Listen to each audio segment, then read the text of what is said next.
This video has been brought to you by GGBet. Hello everyone, once again, my name is Bash from the Past, joined alongside by none other than Pyro J, and this is the esports.net recap show. A show recapping key moments and key events from around the world of esports in the last week.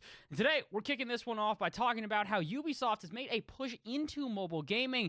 And Pyro, this is a rather interesting one, especially considering the news that we saw over the last couple of weeks, where Sony is now doing the exact same thing.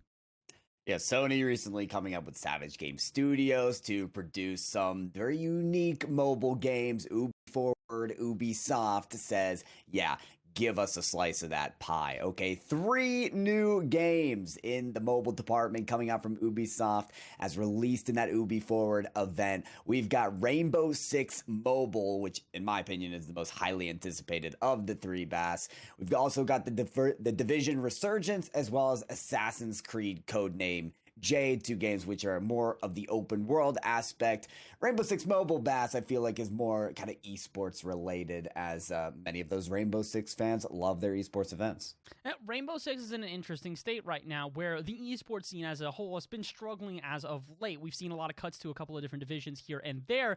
So this could be a really big push for Ubisoft. It feels like this team is very eager to stay within the esports scene, but unfortunately for them, they haven't necessarily been able to control how their game has been perceived. Now that they've got a chance to sort of redevelop themselves, well, as a mobile developer, there's a lot of chances for this team to see a resurgence, pun intended. At the same time, you also see games like Assassin's Creed and The Division now being pushed out as well, and this could be even a further push for other studios, because those games don't necessarily have esports ties, but they are still very much extremely popular video games. So if this works out and we start to see other teams do the same thing, say, I don't know, maybe, well, Fortnite already has its own esports on the mobile, but maybe it'll be an even bigger push for other games like Epic Games, for people like EA, to try and push further into these scenes.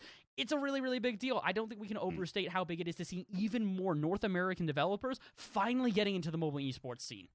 Yeah, they're more of the lagged group to get into it, but trust me, when they do get their hands in, they are fully invested, and that's what's been made clear from Ubisoft. I couldn't agree more about it. I think that any game, whether it's esports related or non-esports related, it raises the bar, it raises the standard, it gets more people interested in mobile games, and thus potentially mobile esports, and that's part of why Ubisoft is trying to get into this, guys. I mean, there's a couple different things here. Obviously, it's a money-making tactic. There's a lot of mobile developers, mobile game studios on the rise, but it's also such a huge audience base. There's estimated to be a 2 billion user mark right now for mobile gamers. There's no reason not to try and, like I said, get a piece of this pie. So Ubisoft making that move, Bass, is no surprise. But that's Ubisoft. But it's not the only thing that we got to talk about today. Highly anticipated, Bass from the Past, is the announcement of Warzone 2.0. Finally, a fresh new map on the Battle Royale that many gamers have been very excited for, and there's a lot going on in this new Warzone map, Bass, that I hear about. There is a lot going on in Warzone 2. If you guys did not see, COD Next just came out. COD had an entire event where they flew out content creators, they flew out people to try out their new games, including Warzone 2. In Warzone 2, there's a lot of new changes. No longer can you buy your loadout. You can buy weapons, but you don't get your perks, you don't get your tacticals, you don't get any of that. You can only find those in-game. You can still get custom weapons, but it's a pretty big change considering that's usually what you would see out of players in the previous game, is to go straight to the loadouts, try and get themselves whatever perks are going to give them the advantage, but now it's just a little bit of a different sphere. Additionally, you also have new vehicles being added as well, including boats. A big change in this one is that there is going to be swimming, so you're going to actually be able to change your terrain, whether that be on foot or by sea. You're going to be able to battle throughout this entire map. And speaking of the entire map, the map is not only different, but the way that you maneuver that map is going to be different as well. New zones. No longer is it going to be one circular zone that everybody is colliding inside of. Instead, it's going to be multiple zones, which then converge at the very end of the map.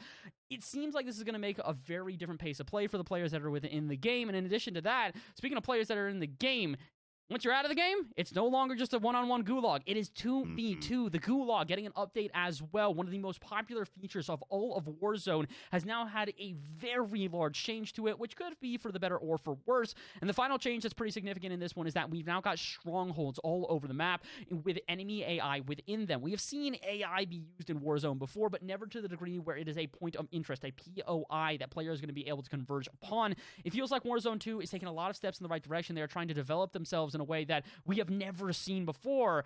And honestly, I'm kind of excited for this, Pyro.